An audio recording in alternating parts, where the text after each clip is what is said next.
Hey guys, be sure to follow my new Instagram, Marspeed_official. It's a good place to send me questions and it's easy to answer them all in one place. Alright, hey guys, so the aftermarket support for the Dodge Chargers is massive, and there's a ton of awesome mods you can do to your car.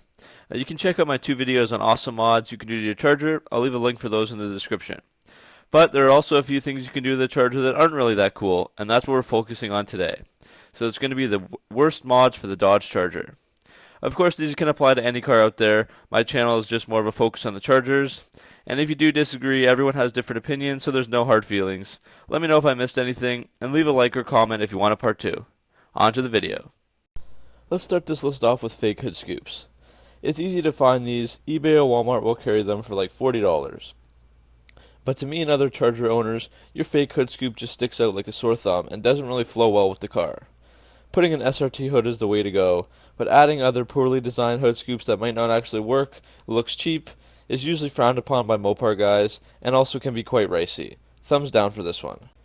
Next up would be engine swapping. Don't get me wrong, some projects can definitely be cool. There are things like swapping out Hemis for Viper engines, or doing things to classics, and these can be fun DIY projects. But most of the time, doing a simple engine swap is very expensive, could cause insurance issues, and take tons of time to do when you could have simply upgraded the engine, saving your time and money. For example, many people swap out 2.7 or 3.5 liter engines on the V6s to replace them with things like Hemis, but by the time you factor in parts, labor, and time wasted, it's just so much easier and cheaper to just buy the whole car with that new engine in it. Just not worth it at all. Next up are body kits. Many of the aftermarket companies sell Charger body kits, and you're better off without them. The ironic thing is that in most cases, aftermarket body panels make vehicles less aerodynamic and decrease the aesthetic appeal that the car originally had. The one exception might be a Liberty Walk kit, but for the most part, body kits are made of cheap polyurethane that cracks easily and rarely fits correctly, looking totally unnatural while still being fairly expensive. Now we move on to big wheels. I do love a good set of rims, but going past 22 or 24 inches is really pushing it, and anything past that simply looks ridiculous. Oversized rims can damage your suspension much faster, resulting in more replacement costs, much easier blowouts, a horrible turning radius, and they make the car handle poorly in all situations. Also, don't forget that they also make your car slower and make it harder to brake. I just can't understand why people would add these massive wheels to Chargers or any car. It looks literally laughable and silly in some cases. Some of these examples I'm showing here are just crazy. Next up is Lambo doors or scissor doors. There's a few different terms for it, but there's no need to ever try to turn your Charger into a Lamborghini. It's just simply impractical and a waste of money to have these doors on a relatively cheap American sedan.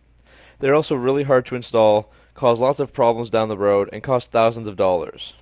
This one is a total waste of money, and if your car doesn't come with these doors from the factory, that's a sign to not add them aftermarket. One thing I couldn't leave out was up badging.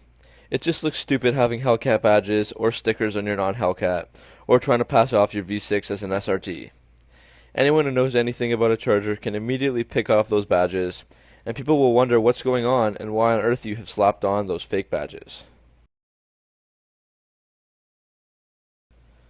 Finally, last on this list would be bad plastic dip or paint jobs. This can apply to any car, of course.